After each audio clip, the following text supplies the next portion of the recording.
Olá, este é o Lance Total entrando em campo e você vai ver elenco do Vasco abre o jogo e ameaça debandada do clube. De férias do Brasil, Kaká vira possível reforço do São Paulo. E mais, a dupla Jobson e Marcelinho Paraíba promete fazer barulho no Barueri. Não deu mais para segurar. Alexandro e Fernando Praz, dois líderes do time do Vasco, abriram o jogo nesta quarta-feira a respeito dos salários atrasados. Já são 2 meses sem receber, além das pendências com 13º, direitos de imagem e FGTS. Se atrasou 1 ou se atrasou 10 meses, eu acho que a situação tem que ser resolvida porque se o jogador trabalha, ele tem direito de receber. Então não tem que botar, acho, o limite de tempo, de meses de atraso ou de dias de atraso. Eu acho que o ideal, a situação é que se o clube consiga trabalhar numa normalidade. Seria hipócrita da minha parte falar que eu estou satisfeito de estar jogando sem receber. Então, a insatisfação ela acontece. O que a gente pode fazer? A gente tem que fazer a nossa parte, que é dentro de campo jogar e jogar bem. E para falar sobre a insatisfação dos jogadores do Vasco, eu vou chamar aqui o repórter Bruno Braz.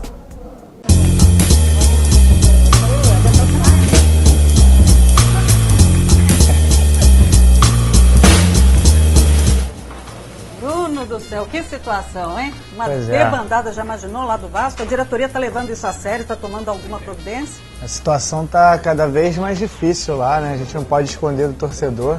A insatisfação é muito grande dos jogadores.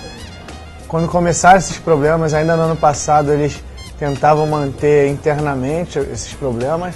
Agora eles não fazem questão nenhuma de esconder, pelo contrário, preferem até falar e mostrar insatisfação.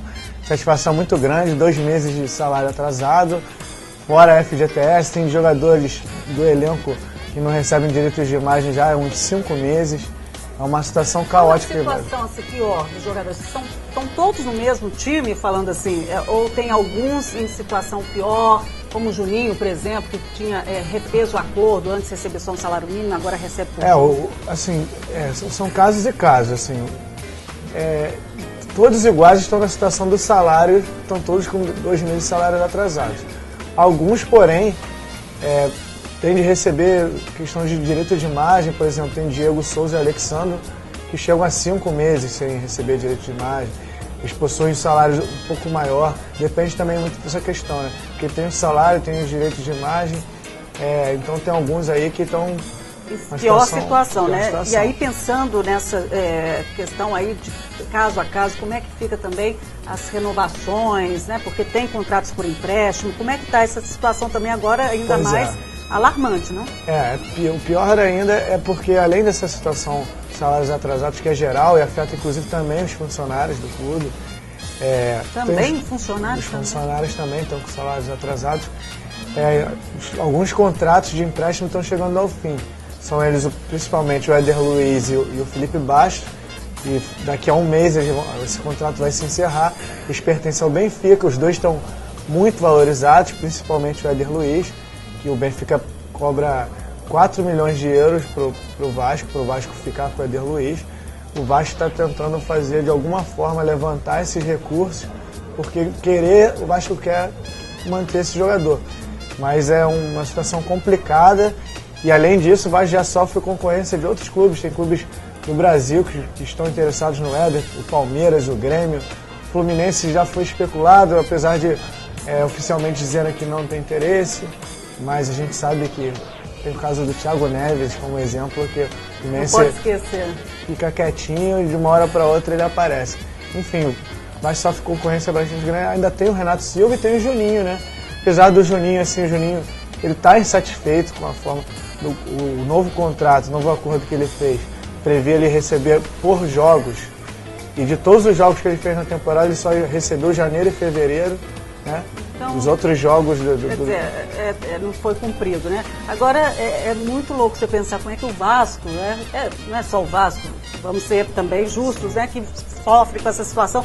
Gente, um patrocínio não é possível, né? Um time com uma temporada tão vitoriosa e ainda está vivendo essa situação, né, Bruno? Pois o departamento de marketing e financeiro vem dizendo que vem conversando com muitas empresas Uma churrascaria, inclusive, que estava para fechar, que o Flamengo não fechou, pode estar fechando aí em breve com o Vasco, apesar de não ser um contrato com valores tão vultuosos como a gente vê aí alguns patrocinadores de Masters com outros clubes. A diretoria está se movimentando. A questão é que o tempo passa, os jogadores estão muito valorizados, apesar de terem sido eliminados da Libertadores. Desde o ano passado vem fazendo campanhas honrosas, né, em todas as competições, e o mercado não tem muita pena, né? Pois é. Quem chegar exatamente. com uma proposta melhor leva, né? Tá certo, vamos ver o que vai acontecer nos próximos capítulos do Vasco. Obrigado por sua presença aqui no Lance Total. E falando em capítulo, falada também novela Oscar, que por fim terminou no São Paulo. Após quase 3 anos de negociações e brigas judiciais, o jogador não pertence mais ao clube tricolor. O Internacional de Porto Alegre, equipe atual do Meia, pagou 15 milhões de reais pelo jogador. Esse valor é a soma da multa rescisória acrescida de perdas e danos. Mas apesar de todo esse estresse que envolveu o atleta e o clube paulista nos últimos anos, a diretoria tricolor fez questão de deixar as portas abertas para Oscar, que, quem sabe um dia, pode voltar à sua casa. A gente até achava que poderíamos estar contando com ele agora. Ele tem muitos amigos aqui, muitos atletas foram formados junto com ele em Cotia. E eu tenho certeza que ele vai ter uma carreira brilhante pela frente. Ele saiu do São Paulo com 18 anos, agora ele tem 20, então tem muito tempo ainda e tenho certeza que, quem sabe, no futuro ele não volte de onde nunca deveria ter saído. E no mesmo dia em que Oscar se tornou oficialmente um ex-São Paulino, Kaká, que está de férias no Brasil, foi visto almoçando com Marco Aurélio Cunha, ex-conselheiro do clube tricolor. O jornal espanhol AS publicou a seguinte manchete: Kaká busca destino no Brasil. Mas o ex-dirigente negou um possível retorno do craque do Real Madrid ao time tricolor.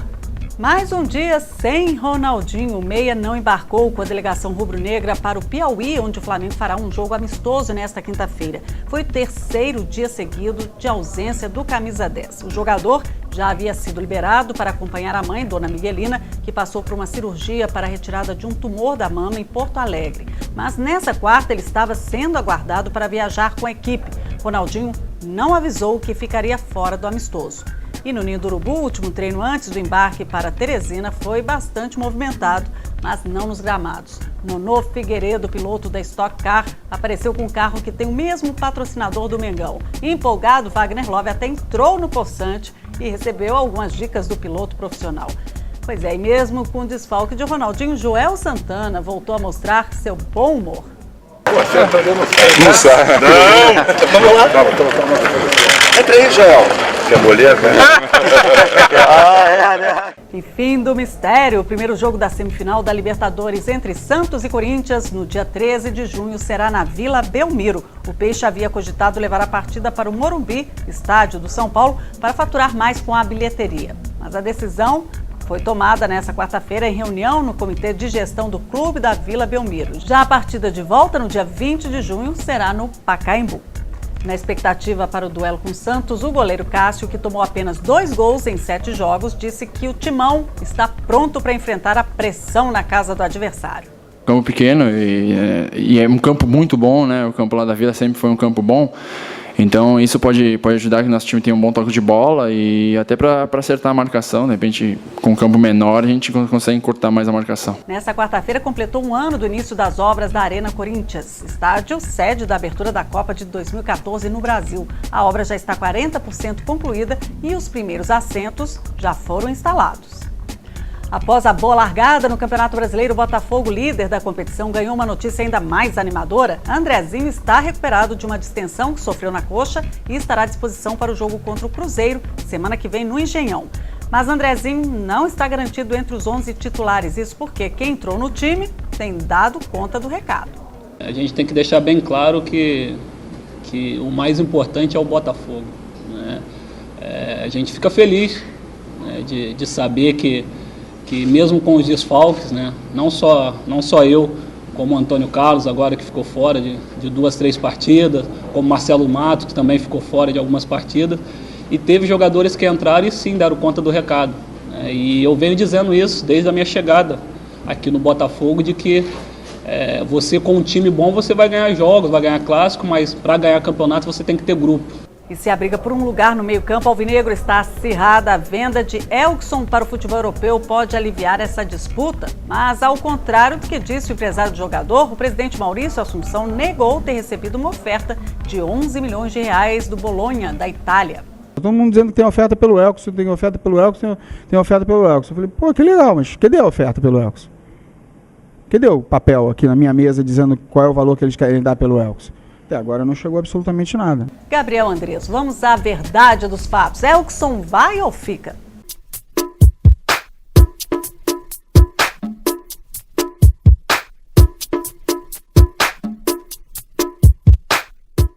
Pois é, a gente está nessa indefinição em relação à situação do Elkson.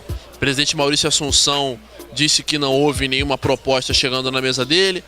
O empresário, um dos empresários do Elkson, o Antônio Gustavo, no entanto, garante que essa proposta do Bolonha apareceu e que foi feita ao Botafogo, apesar dessa negativa da diretoria.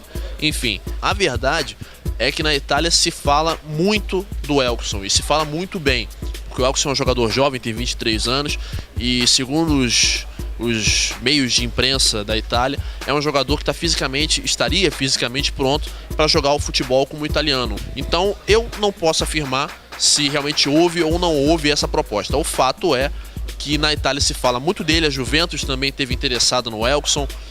Os italianos disseram que alguns olheiros estiveram aqui no Brasil no começo do ano para falar, fazerem relatórios para o clube de Turim em relação ao jogador.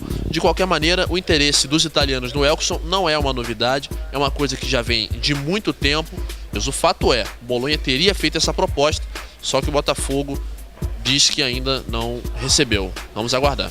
Ok, Gabriel. E Jobson foi apresentado nesta quarta-feira no Grêmio Barueri. O atacante ficará no clube até novembro por empréstimo do Botafogo. Jobson, que vai vestir a camisa 7 do time paulista, chegou esbanjando a maior confiança, dizendo que vai ajudar o time a conquistar o inédito acesso da Série A do Brasileiro. Além de Jobson, Barueri contratou também Marcelinho Paraíba para reforçar a equipe. Esther Morel, vale a pena apostar nesses bad boys dos gramados? Não é arriscado?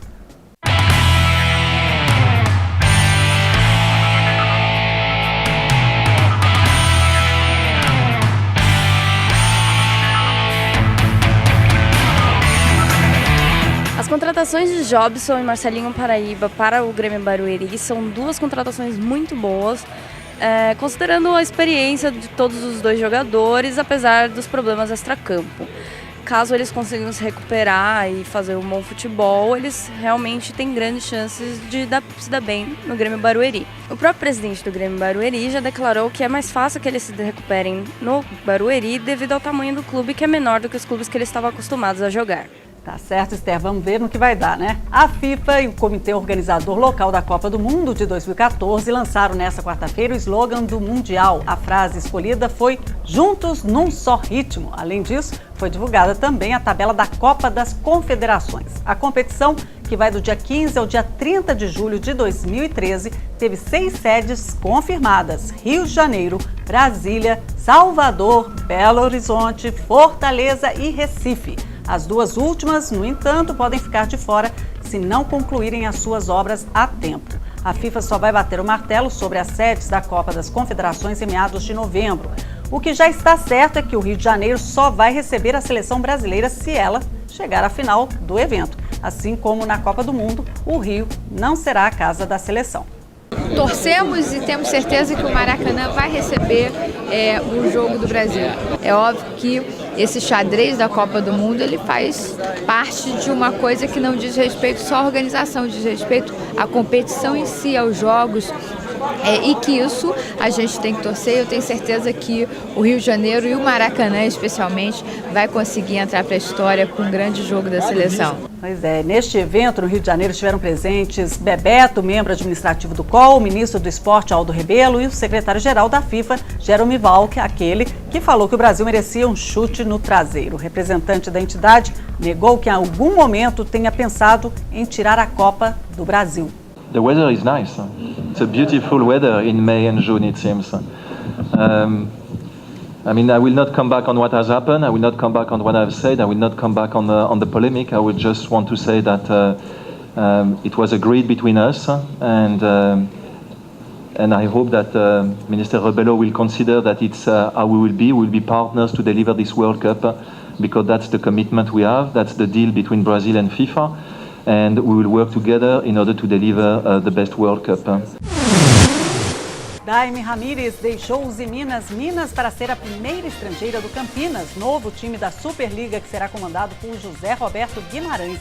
A oposta da seleção cubana é o 10º reforço contratado para a temporada de estreia da equipe no Campeonato Paulista e na Superliga Feminina de Vôlei. A Espanha começou bem a preparação para defender o título da Eurocopa. Sem contar com jogadores do Barcelona e Atlético de Bilbao, que disputaram a final da Copa do Rei, a Fúria venceu a Coreia do Sul com uma goleada de 4-1, com gols de Fernando Torres, Xabi Alonso, Cazorla e Negredo. Hélio dos Anjos está de volta ao Atlético Goianiense. O treinador retorna ao Dragão após 3 meses afastado do clube. Ele irá substituir Adilson Batista, demitido na última terça-feira. No Campeonato Brasileiro de 2011, Hélio comandou o Atlético em 32 partidas e garantiu a equipe na Sul-Americana de 2012. Roger Federer venceu o romeno Adrian Ungor por 3-1 pela segunda rodada do Grand Slam de Roland Garros. Com o triunfo, o suíço chegou a 234 vitórias e passou Jim Connors, se tornando o maior vencedor de jogos em Grand Slams desde 1968. O ex-jogador Luiz Figo agitou o Morro do Vidigal nesta quarta-feira. O português foi divulgar o projeto social Dream Football. A ação busca garimpar novos talentos do esporte mundial. Trata-se de uma plataforma digital em que damos a oportunidade, com a parceria que temos com os diversos clubes por todo o mundo, de dar a informação que todos estes jovens que estão hoje aqui e também milhares deles que não foram escolhidos, mas que têm a qualidade de poder ser vistos por todos esses clubes em todo o mundo. Juntos num só ritmo, o slogan para a Copa de 2014, lançado nesta quarta-feira, só faz aumentar a nossa expectativa e do mundo inteiro para o maior torneio de futebol do planeta. O Lance Total sai de campo com as imagens do vídeo oficial da divulgação do slogan da Copa no Brasil. A gente se vê nesta quinta. Até lá.